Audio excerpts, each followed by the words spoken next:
Hi, Mike Steinell here. First of all, thanks for listening to this crazy story, Murder at Birdland. I really appreciate it. If you're digging it and you think someone else might, hit that little share button. It really helps. Also, I'd like to apologize for being late on this episode. I got laid up for about 10 days with a bad cold and bronchitis. Let's hope that won't happen again. And now, on to the show. Rosewood Audio presents Murder at Birdland, an audio novel by Mike Steinell, narrated by Mike Steinell and special guest narrator Rich DeRosa. Murder at Birdland is a work of fiction, loosely inspired by the lives and experiences of jazz musicians in the late 1940s who performed in and around 52nd Street in New York City. All names, places, and incidents depicted in this novel are products of the author's imagination. Any resemblance to actual persons, living or dead, or to real events is purely coincidental. And now, Episode 14.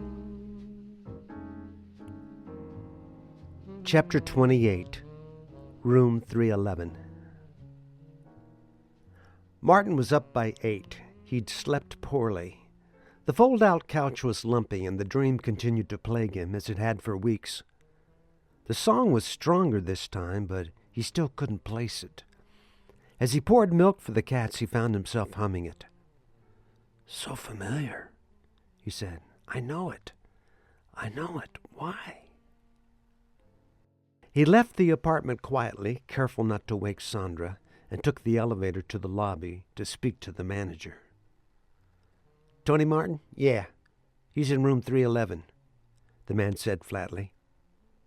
"Ain't seen him lately, but I don't keep tabs on everybody that comes and goes." It was clear the manager was unaware that his tenant in 311 had been shot dead days earlier. Tony's room was on the 3rd floor, just a few doors from the elevator. A housekeeping cart stood 2 more down, the hum of a vacuum echoing down the hall. Martin approached, hoping the maid might let him in. She would have a key. A smock hung from a hook on the cart. On impulse, he checked the pockets and froze. He couldn't believe his luck. The word master was written on the wooden dowel that was attached to the key. Moving quickly, he unlocked 311, propped the door open, and returned the key to the smock as the vacuuming continued. The room was one of the small ones at the Dunham, $3 a night, barely 12 by 20. A tiny bathroom occupied one corner, separated by a half wall and a curtain, just a sink and a commode. The furnishings were sparse: a twin bed, a dresser, a wardrobe, and a small desk with a matching chair. The bed was neatly made. There was no sign anyone had slept there recently. Martin recognized the items on the desk immediately. 3 cardboard folios containing the photographs from Tootie's Mayfair, the 3 Deuces, and the 21 Club. The Mayfair folio stood upright, serving as a crude frame. In front of it lay Tony's unfinished letter to Sylvia. He gathered everything into a pile. It was uncomfortable. The photographs gave off heat, even in their cardboard folios. He walked to the wardrobe and opened it. A white tuxedo shirt, tuxedo trousers, and a tuxedo coat hung on hangers. He slipped on the coat, then the trousers. They fit perfectly. "Well," he said softly, "that solves that problem." At the bottom of the wardrobe sat Tony's trumpet and a shoebox. On the lid of the box were the words, "Fatto in Italia." When he opened it, the dim light caught the shoes, and he inhaled sharply. "Oh my," he whispered. "They're purple. Purple shoes." Someone in the shoe trade might have called the color cordovan, but these were deeper, somewhere between burgundy and red. Italian, special. He understood why Tony had kept them boxed. Martin closed the lid and weighed his options. The vacuum stopped. "She's moving to the next room." He didn't have much time. Once Tony's death became known, there'd be no getting back in. He needed to take everything, now.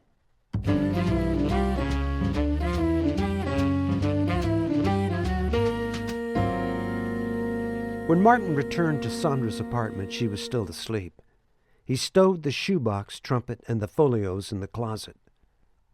When she emerged from the bedroom, she stopped short, surprised to find him standing in the living room, wearing a tuxedo. "Well," she said, blinking, "you've been busy. Did you go to the rental place without me?" She tilted her head. "Hope they gave you a good deal." "Yes, something like that." He hesitated. "I put the clothes I was wearing in the closet. Hope that's okay. And, there's a trumpet in there, too." "A trumpet?" She looked toward the closet, then back at him. "I don't understand. Where did you get a trumpet?" It's a long story," he said. She lowered her eyebrows. "Martin, you are a very mysterious man. A trumpet." She waved it off. "Doesn't matter. What we need to do now is call about the Roseland gig. Do you still have the number?" The call was made. Martin would be subbing for the regular piano man. The pay was $15 a night. It seemed low to Martin, but he was still getting adjusted to 1949 prices. The breakfast the night before had been less than $1. The band leader rattled off instructions. "Once we start, the music's continuous. 50 on, 10 off. 5 sets, 9 to 2. Wear a tux. Be here at 8:30. You start tonight." Martin agreed. It would be a long night, but the ballroom closed at 2, leaving time to walk over to the Deuces and catch Bird's last set.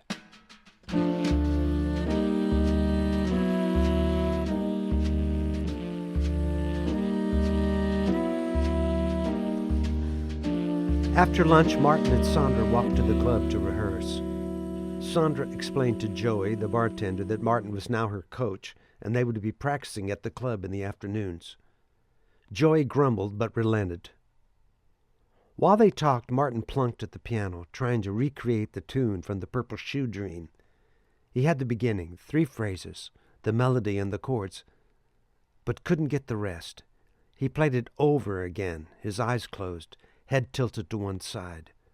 He was concentrating so hard he didn't notice Sondra had joined him on stage. "Wow, that's a beautiful song. What is it?" "Oh, it's just something stuck in my head. I know it, but I can't remember the whole thing. I should write it down, I guess. Do you have some staff paper?" She pulled a sheet from her notebook and handed it to him. "Always." He scribbled a few notes and chords, tried again, and shook his head. "We should rehearse. I'll work on this later."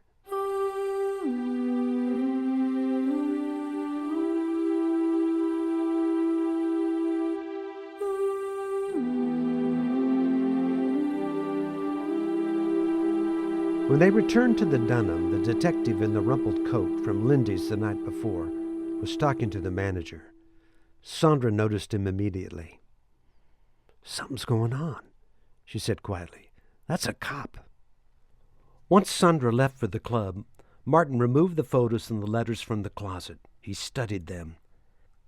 They were identical to those he had carried in the styrofoam sleeve, with 2 exceptions.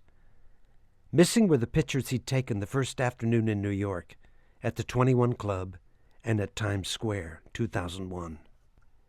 He was still stuck in 1949.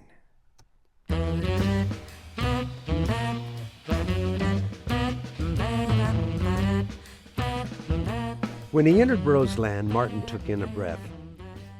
The smell was distinctive.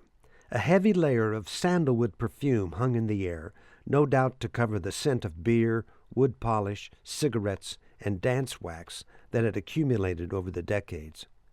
It took him back to the American Legion Hall in Morgan, where he'd watched his parents dance. When the bands from Kansas City or Wichita came through, Sylvia was insistent that he accompany his parents. Martin would find a spot where he could watch the pianist's hands and nurse a Coke while Sylvia and Robert glided across the floor. He caught himself. None of that has happened yet. Roseland had a tall ceiling supported by pillars coated in metallic splendor. Between each, the ceiling was recessed in ovals, lit indirectly to highlight the floral artwork that had somewhat faded over the decades, but still was impressive. The overall mode was Art Deco, and the curved railing of the bandstand echoed the sweep of the ceiling and the metallic sheen of the pillars.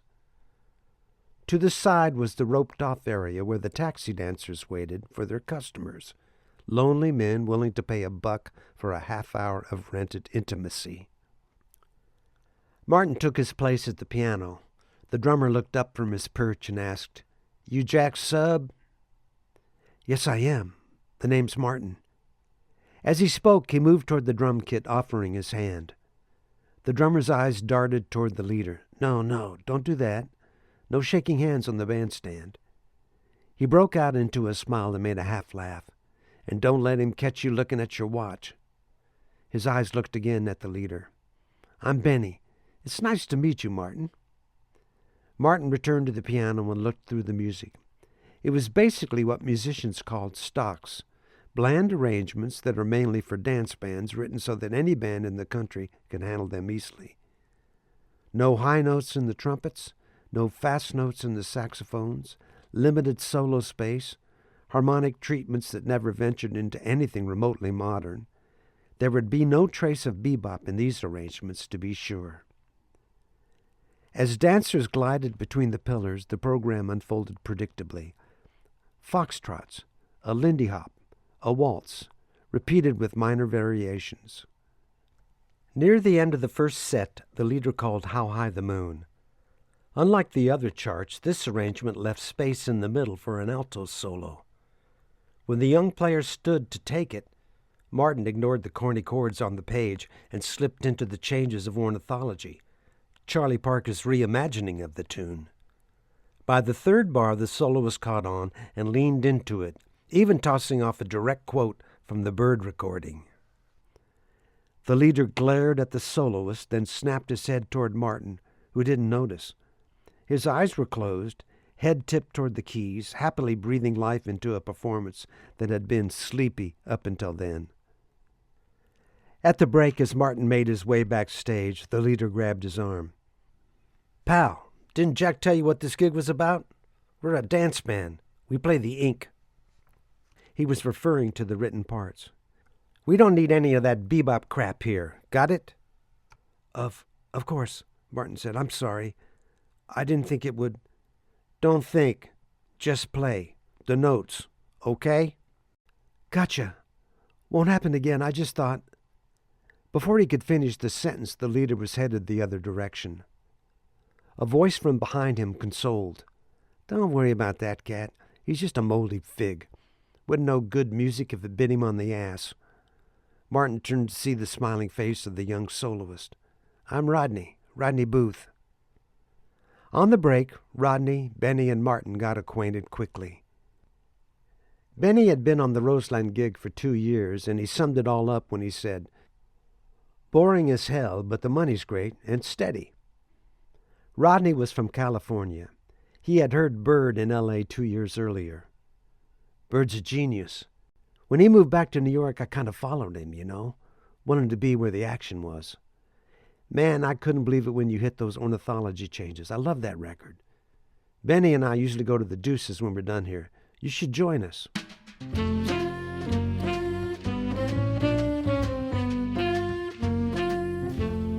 When they left Roseland, they headed to 52nd Street.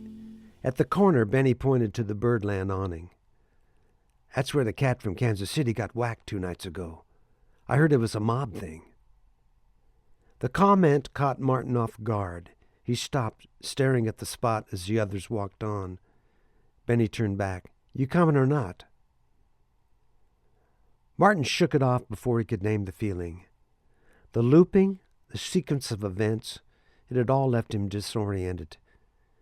He couldn't really grieve for a father he had never known. He had tried, but the feeling wasn't grief. It was something duller, more diffused. Not the loss of a person, but the loss of time stolen by the mugging, and a 2001 he would never get back. He pushed it aside and followed them. At the Deuces, smoke hung thick in the room, even with half the tables empty. The air was dense, almost oppressive, and Martin wondered if he'd ever get used to it. They stood in the back and listened. Martin glanced toward the coat-check room and saw Sondra smiling at him. She mouthed, "How did it go?" He smiled back and gave her a thumbs up. She returned to her work, slipping photographs into the cardboard folios. When she looked up and caught him watching, she smiled once more.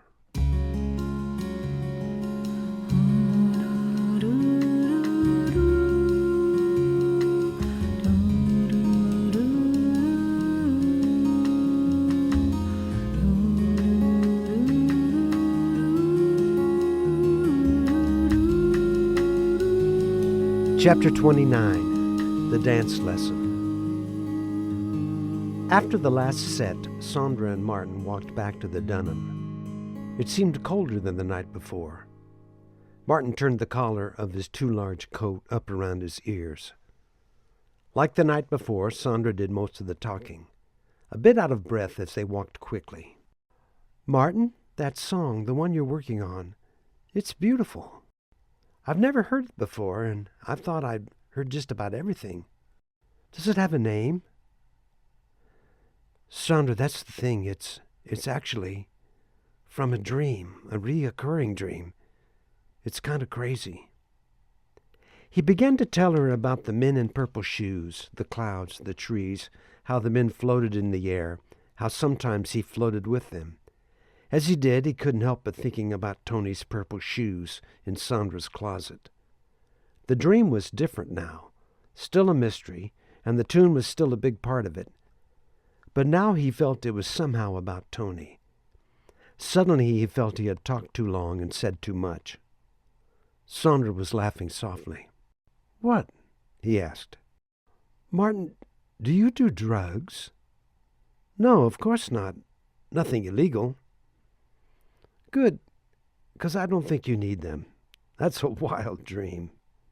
Yeah, you're right, Sondra. "Do you have dreams like that?" "Not like that, but I have dreams. My dream is to be a singer with a big band, like Billy or Ella." "Did you ever consider going to college, Sondra?" "I almost went to KU, got accepted there, and the university in Lincoln, and the conservatory in Kansas City." "Why didn't you go?" "Well, I knew that they'd have me singing opera. That's not what I want to study.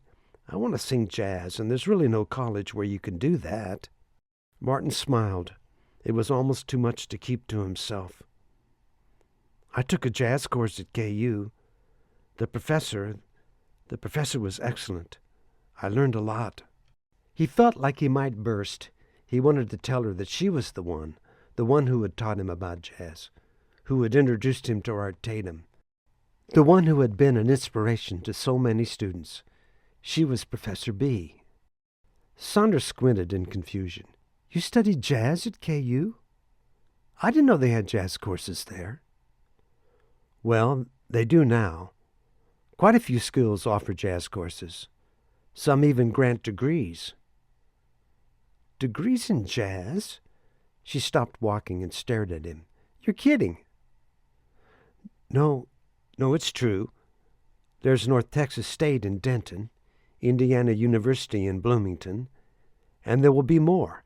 I know it's hard to believe, Sondra, but soon there are going to be jazz degree programs all over the country."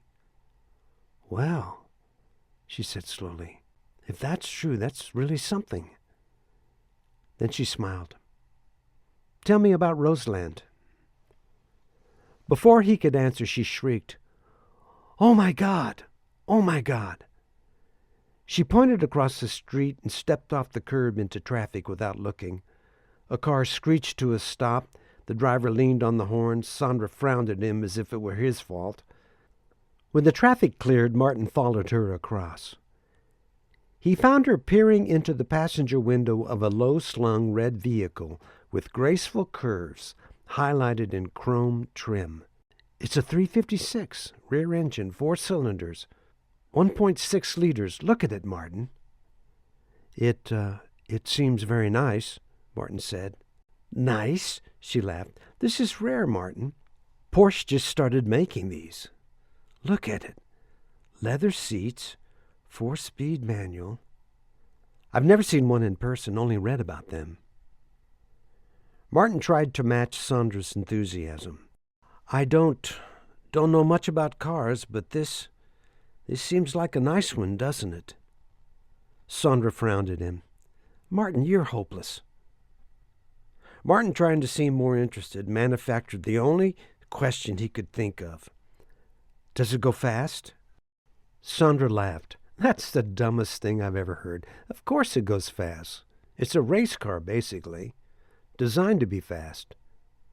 Designed by Ferdinand Porsche, the son of the man who designed the Volkswagen Beetle. Those are crap, but this is a beauty. She walked slowly around it, then stopped beside him and took his hand. Squeezing it, she looked at him with sudden seriousness. Someday, Martin, I'm going to own a car like this, a Porsche, and I'm going to drive it fast. Only then did she realize she was still holding his hand. She hesitated, then let go. Sorry, I get excited. There's nothing to be sorry about, Sondra. She turned back to admire the car, and he watched her. As they walked away, she asked, Okay, what were... Oh, that's right, you were going to tell me about Roseland. Martin told her about the evening and the new friends he'd made. He told her about getting in trouble with the band leader for playing bird changes on How High the Moon. You started playing bebop changes on a dance gig? Sondra laughed. Kiss of death, Martin, kiss of death. You got to keep it corny for the dancers. That's the secret. Anything that causes attention to the music detracts from the danceability. I learned that from Dick Wolf. You give him the melody, just straight up and straight down. That's what he would say. Sondra, just sing the song. Don't jazz it up. He was right. If you start mixing it up, dancers get confused. That's where jazz is different. You got to mix it up to keep the listener interested, keeping them guessing. Dancers don't want to have to guess. Martin agreed. I once read something that for an improvisation to be interesting, there had to be a balance between predictability and surprise. The listener must be able to predict what will happen half the time and be wrong half the time. Wow, that's brilliant. Who said that? Martin paused, realizing that it was from a book written by Jerry Coker in 1964. Just some guy, I can't remember the name. Well, it makes a lot of sense, and that's why jazz, at least modern jazz, isn't great for dancing. Dancers don't want to be surprised. Do you want to be surprised when you're dancing, Martin? I never dance, he said quietly. Never? She asked. I've never danced. I've never been dancing. I've been to dances, but I've always been playing. Well, that's not normal. Everyone needs to dance a bit. Sondra, normal isn't a word we use in my profession. Well, that's the silliest thing I've heard in a while. She was slightly angry.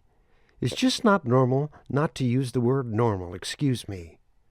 She giggled, then took his arm like she'd done in front of the flower shop the night before.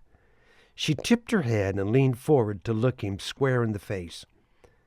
Martin, when we get home, I'm going to teach you how to dance.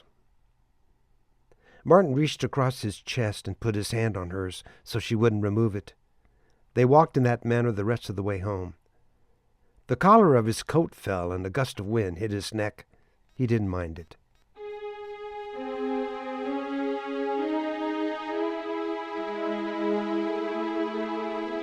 Much has been written as to how jazz rhythms and dance are related. As the jazz age unfolded in the early 20th century, social dancing became popular. The Charleston emerged in Harlem in the 20s and had its roost in the Caribbean clave rhythm.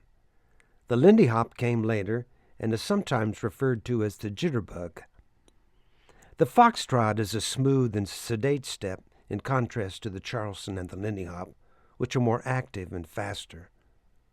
The waltz, as it is danced in America, evolved from Europe and is rather tame compared to the whirling and twirling of the Viennese waltz. Jazz music was dance music until bebop came along. Once Prez and Billy were fed, the dance lesson began. Martin, most ballroom lessons start with the box step. The box step is for the waltz, and it's the easiest of all the steps, Sondra said, then motioned for Martin to stand next to her. Here's what the man does. The man leads. Left, left, then right, left, right. Like you're tracing the outline of a box. Martin stumbled at first. His moves were jerky. Relax, Martin, relax, Sondra pleaded. Just trace the box. Now quit looking at your feet. Good dancers never look down. The two moved side by side. You're getting it. That's good. Sondra shifted until she was facing him. Now we'll do it together. Take my hand in your left hand and put your other hand here. She placed his hand on her waist. Now count 1, 2, 3, left, then right, left, then right. That's it. You've got it. Martin counted along as they rehearsed. 1, 2, 3, 1, 2, 3. He was looking at his feet, and Sondra scolded him again. Don't look at your feet, Martin. Look at me. Always look at your partner when you're dancing. When he looked up, she was smiling at him. It was a different smile than what he had seen before. With their faces close together and his hand on her waist, Martin felt something melt within him. It was something new, or maybe something long forgotten. As they made the box step, Sondra kept instructing. Now remember, you can move the box around, you can twist a bit and spin. You see, good dancers will move slowly around the floor. They glide, they're loose. She stopped.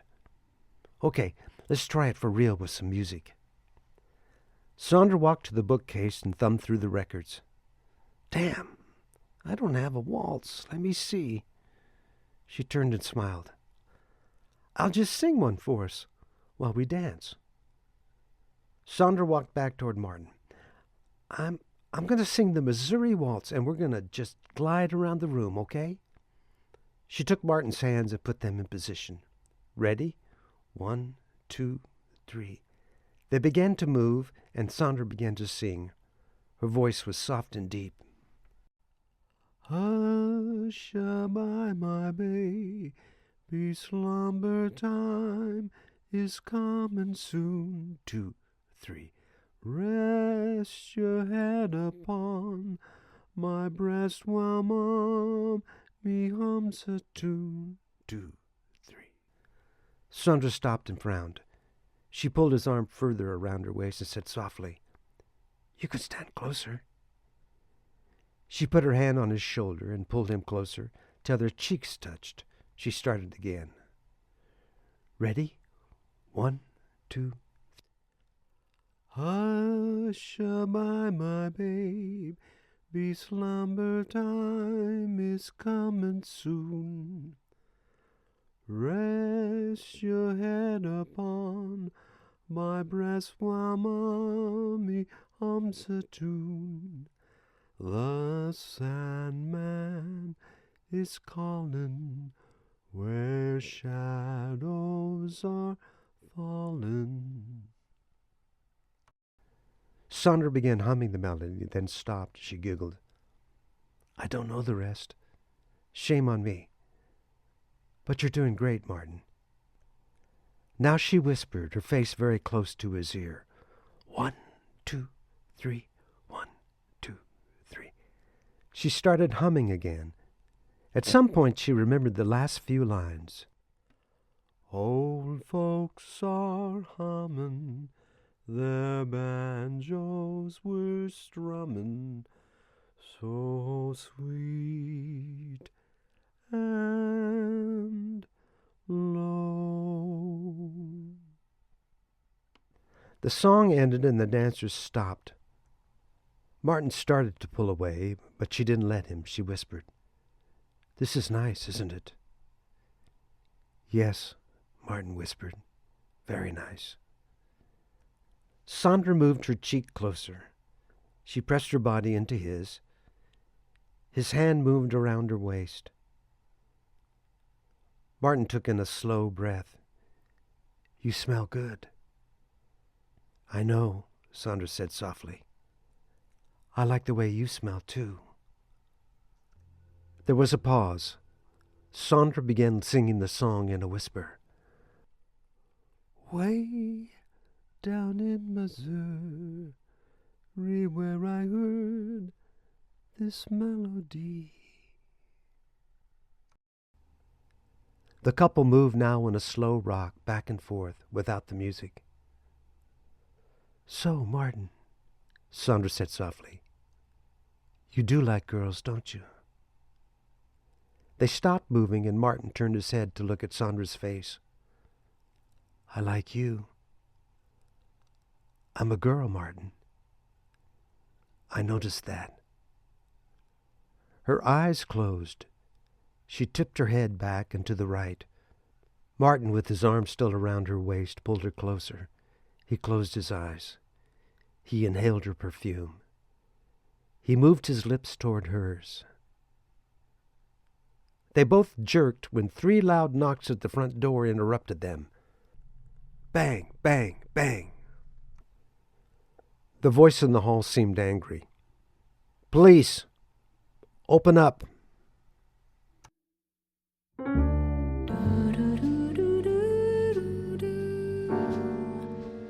You've been listening to Murder at Birdland, an audio novel. To learn more about the author and the story behind the music, visit murderatbirdland.com or mikesteinell.com.